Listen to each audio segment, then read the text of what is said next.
Kisah pemuda kaya, anak bos besar, pemilik 73 perusahaan, yang menjadi cleaning service. Episode 755. Kenshin yang menarik tangannya Rena. Membuat para cleaning service di base camp itu semakin membuat curiga. Kalau si Rena Larasati ini adalah calon istrinya juga.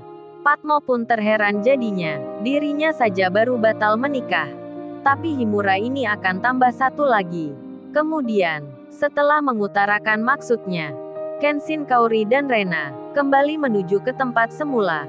Singkat cerita, dokter telah mengizinkan Rena untuk pulang. Papa dan mamanya Rena pun dipanggil staf kantor rumah sakitnya. Karena ada keperluan, om dan tantenya Rena pun ikut pula.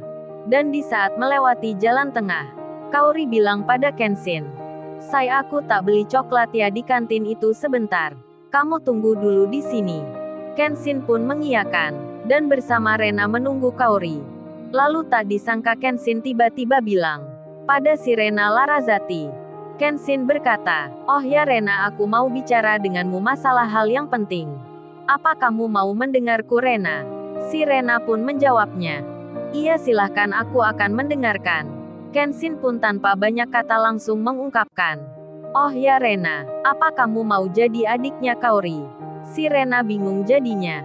Kenshin bicara begini, "Maksudnya apa ya kok kamu bilang begitu?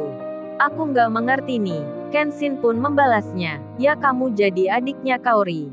Maksudnya itu, kalau kamu bersedia aku lamar Rena, apa kamu mau jadi istriku?" Si Rena kaget jadinya, jantungnya berdebar-debar, keringat deras langsung keluar. Karena Rena begitu kagetnya, Kenshin tiba-tiba bilang begini.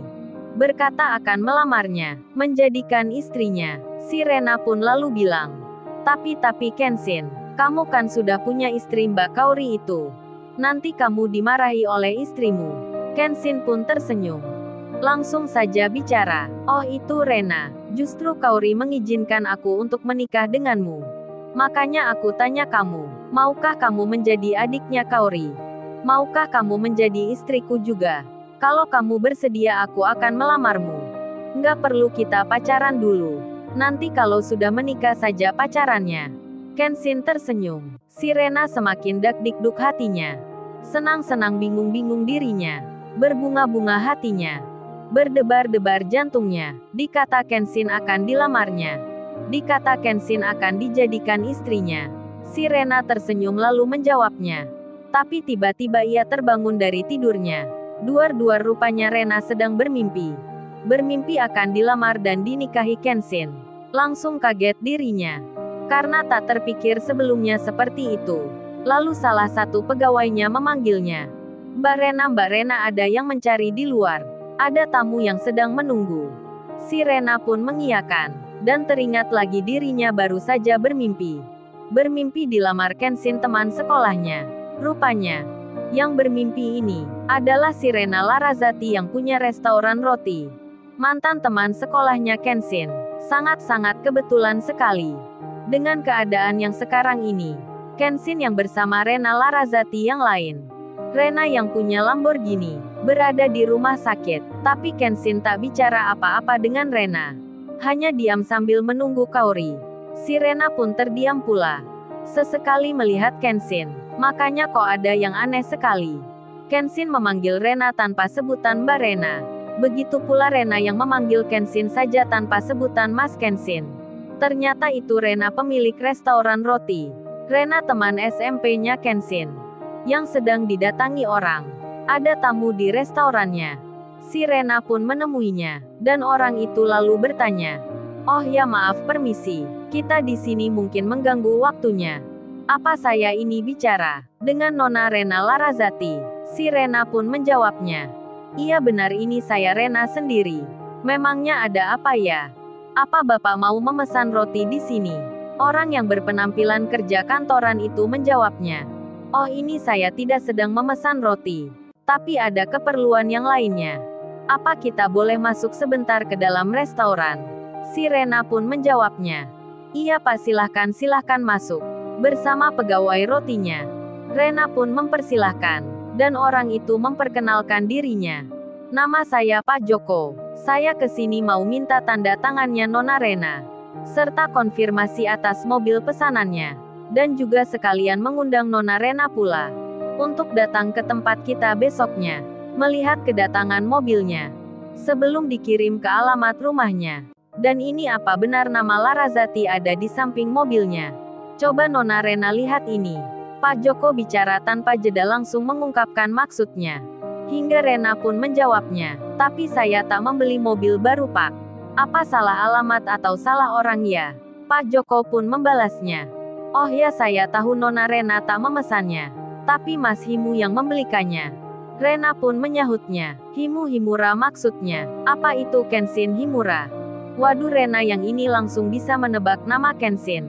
Sebab di samping baru bermimpi dilamar Kenshin, Kenshin adalah teman sekolahnya. Dan Rena tahu betul nama lengkapnya. Pak Joko pun menjawabnya. Iya benar Nona Rena, Mas Kenshin Himura maksudnya, yang memesankan mobil untuk Nona Rena ini. Si Rena kaget jadinya, lalu bertanya dirinya, mobil apa Pak memangnya? Pak Joko pun menunjukkan di laptopnya. Kemudian Pak Joko bilang, ini Nona Rena, Lamborghini Limited Edition dari Italia, yang khusus didatangkan ke negara ini. Jumlahnya hanya ada 2. Yang satu ini miliknya Nona Rena ini. Dan Mas Himu itu yang meminta sendiri agar ditulis nama berhuruf R. Larasati di sini. Apa Nona Rena setuju? Apa Nona Rena berkenan? Kalau tidak suka, silahkan Nona Rena request sesuka hatinya. Mau ditulis di mana namanya? Rupanya Kenshin yang meminta sendiri agar limited edition Lamborghini ini diukir nama Larasati dengan huruf R di depannya. Si Rena pun menjawabnya. Oh itu Pak, seperti itu saja. Saya sangat suka. Dan Rena pun tak menyangka, di balik mimpinya yang dilamar Kenshin baru saja, ternyata ada hubungannya dengan kedatangan tamu di restorannya, yang mengabarkan tentang mobil Lamborghini pembelian Kenshin untuknya. Usut punya usut, seperti yang dibilang Pak Tanaka sebelumnya. Bos dealer mobil mewah pada Rena yang satunya. Kalau tuan muda Kenshin memesan Lamborghini 2, ternyata yang satu ini diperuntukkan untuk si Rena Larasati yang ini. Rena pemilik HP jadulnya Kenshin. Rena pertama yang dikenalnya dulu. Dan Rena pun terharu jadinya. Menangis sekali dibuatnya. Kebaikan Kenshin padanya tak ada habis-habisnya. Teringat langsung dirinya sewaktu bertemu Kenshin pertama kalinya. Lalu Kenshin yang menunggu Kaori bersama Rena yang baru sembuh dalam sakitnya. Dilihat para dokter yang lewat di depannya. Salah satu dokter itu pun bicara. Loh, rupanya ini Mbak Rena yang sakit kemarin. Kok berdiri nggak pakai kursi roda sih?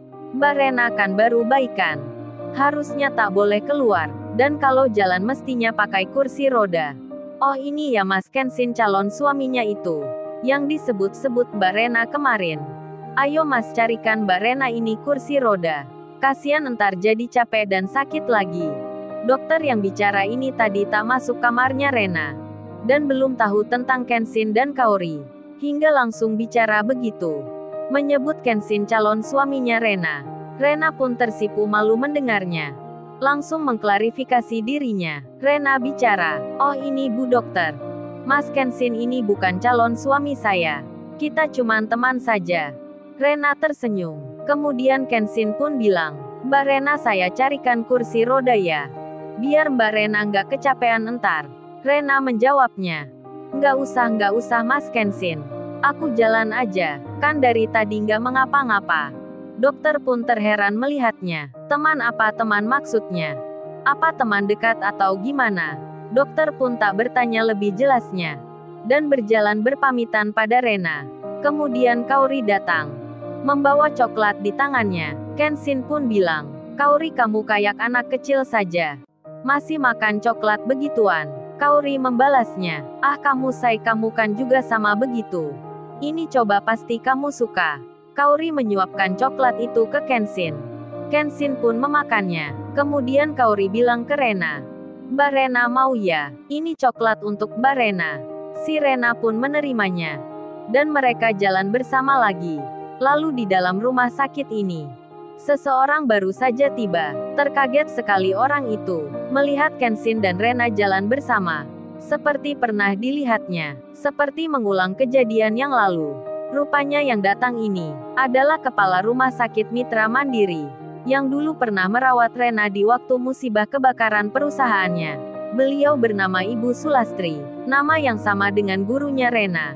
Langsung saja Rena dipanggilnya. Lalu, bagaimana kisah selanjutnya? Subscribe channel ini untuk episode berikutnya. Terima kasih.